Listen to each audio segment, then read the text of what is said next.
ఇంట్లో ఎంతో తొందరగా చేసుకునే కారీల రెసిపీతో వచ్చేసాను. దానికి కావాల్సినవి 2 కప్పుల మైదా పిండి, హాఫ్ టేబుల్ స్పూన్ ఓమా, హాఫ్ టేబుల్ స్పూన్ సాల్ట్, అలాగే 2 టేబుల్ స్పూన్ల దాకా నెయ్యిని వేసి పిండిని ఇలా ముద్దలాగా నీళ్లు పోసుకుంటూ కలుపుకోవాలి.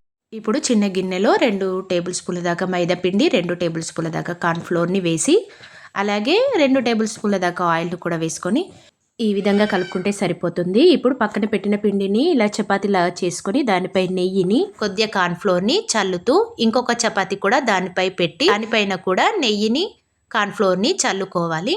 ఇప్పుడు ఈ విధంగా ఫోల్డ్ చేసుకొని అప్పుడప్పుడు నెయ్యిని అలాగే కార్న్ ఫ్లోర్ని చల్లుకుంటూ ఈ విధంగా ఈ షేప్లో చేసుకుంటే సరిపోతుంది.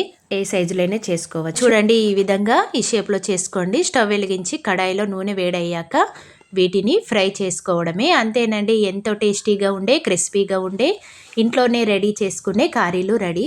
ఈ వీడియో నచ్చినట్లయితే ప్లీజ్ సబ్స్క్రైబ్.